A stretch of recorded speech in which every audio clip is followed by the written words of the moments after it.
Hey, what's going on YouTube? I'm Blaze, and today we're going to have a look at the first episode of Mythbusters on this series. I know it's called Mythbusters, but we're not actually breaking any myths, but I couldn't think of a better name. If you have any ideas, let me know in the comments below. Similarly, if you've got any things you want me to test out, please let me know in the comments below. That will be really helpful, particularly for future episodes which I could be doing on this channel. In terms of that, I need to know whether you guys like this, so a like would be a great indication, as well as obviously the number of views, but you guys can't change that if you've already clicked on this video. In this episode, I am going to cover some of the more basic and well-known secrets of Battlefront 2 with you guys, but that doesn't mean you won't know them. I think quite a few of these will surprise you, and I'm actually going to start off with Phasma and something about her droid and its stun, because did you know that actually Phasma's droid can be blocked by both Leia and the officer squad shield, and that's the stun, not only the blaster. So this is a great way to, clear that checkpoint, allow your team to get a bit of ground so that you can move away from that droid. And to be honest, since you can't shoot through a shield, it doesn't make it that useful, but it does definitely give you an edge in Heroes vs Villains, where otherwise you'd have to move through Phasma's shield, but you can just block off a portion of that stun radius so that you can move past it. Keep in mind though, once you're in that area, the droid is already locked on, so as soon as you move out of that shield, you'll be immediately stunned. So just keep that in mind. Whilst we're talking about shields, did you know that actually both Maul and Vader's lightsaber throw can be blocked by a squad shield? And it's a bit confusing this, but basically the way it works is that the lightsaber when thrown has a center, so where the lightsaber is revolving around and moving, and then it's got an area of effect, then it's got its kind of damage radius, right? The center of effect will be blocked by the squad shield, but the area will not. So the lightsaber can't travel through the shield, but its hit radius can.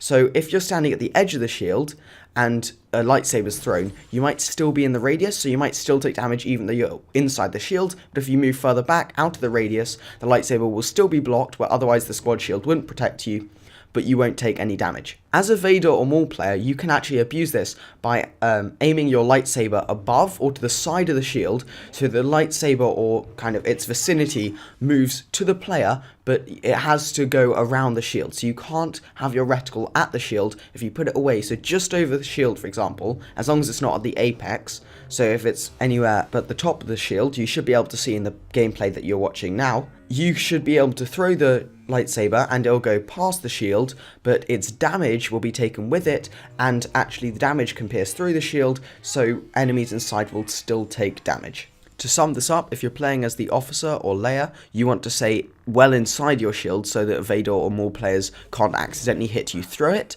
But if you're a Vader or Maul player, you want to aim your lightsaber around the shield, so where the reticle is not actually pointing on the shield, but close enough to it so that you think the lightsaber will end up hitting them anyway, and then throw it and you'll probably end up hitting them. If it's an officer, probably going to die instantly. If it's Leia, then it's just going to be a bit of extra damage. Also keep this in mind, particularly with Vader, because Vader's force choke then lightsaber throw combo won't work if there's a squad shield in the way, so just keep that in mind when you're playing as Vader, particularly in Heroes vs Villains. I'm going to be honest, this next tip is probably one of the most well known in the community, and this is actually that Maul and Yoda can deflect whilst they're dashing. So what this means is that in the animation of the dash, both Maul and Yoda have the ability to deflect lightsaber bolts off their lightsaber, and it is actually pretty accurate. Now, in most situations, granted, this is never going to give you anything but a hit marker and is very unlikely to kill anyone. However, in the example you're seeing now, doing this at a sentry will actually throw a ton of damage back at the enemy, since there's so many shots being fired from a heavy sentry. So if you see a sentry with Maul or Yoda, just remember to dash towards them, and that will actually probably net you a few kills if there's some infantry standing in the way. And whilst we're talking about Yoda and the most well-known tips in the community, we might as well go ahead and talk about Yoda's animation cancels, which are for presence. So activating presence, which grants Yoda and his allies 200 health, has usually quite a lengthy animation. However, there are two ways which you can cancel this animation as far as I know. The first is a dash and then activate presence halfway through. That's pretty self-explanatory, but the second is slightly more complicated, and you want to jump, and mid-jump you're going to hit the attack button, and Yoda's going to do his mid-air attack animation, and during that animation you want to hit presence. Now, neither of these animation cancels will grant health to your allies. This is only to you. So basically, when you want to be using this, it's a tough decision whether you take the lengthy animation to give your teammates some help, or you just do it yourself, and that's probably obviously going to be good if you're alone. But also, let's say that the enemy team is really struggling and you're on an objective and you want to go for that kill streak, then fair enough, not helping your teammates like that is actually justifiable. However, most of the time I would go through the entire animation to give your teammates some help if I were you. Continuing to talk about Yoda, you guys should know that Yoda's block can absorb all explosive damage. This includes Bosk's proximity mines. They just have to land in front of him as opposed to behind, because that's the only place he can block it from. And then for his unleash ability, did you guys know that actually his unleash can be charged up by allies shooting at you as well, so that can really help. It won't work for ally force powers like Luke's push though. Not that helpful unless you're communicating in a party. Now the final thing we're going to talk about is actually Dooku's damage numbers in regards to the 2 star cards which increases damage, one for exposed weakness and the other for duelist. Shout out to Reggie Benton for letting me know about this.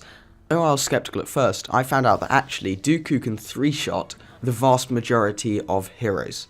By having the dominant star card at epic level, as well as the masterful duelist star card at epic level, Dooku is able to deal 750 damage in 3 swings in about 2 seconds. So yes, from full health, Dooku can kill someone in 2 seconds and he doesn't have to even attack them from behind. Now obviously we've had this with Grievous, where Grievous just melts in 3 shots pretty much any hero from behind, but Dooku can do this face up, and he's got a block, and he's got a, well, partial stun.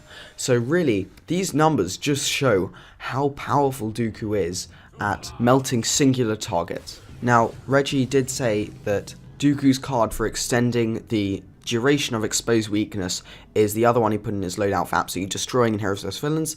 However, really that 2 extra seconds isn't really needed that often, so personally I'd switch in either of Dooku's health cards or just last seconds to reduce the recharge time of lightning stun, or balanced duelist to reduce the recharge time of duelist, which can also work really well. Okay guys, I think that's going to wrap up that video. Please like if you enjoyed, subscribe for more content like this and hopefully better, comment your feedback below. Other than that, bye.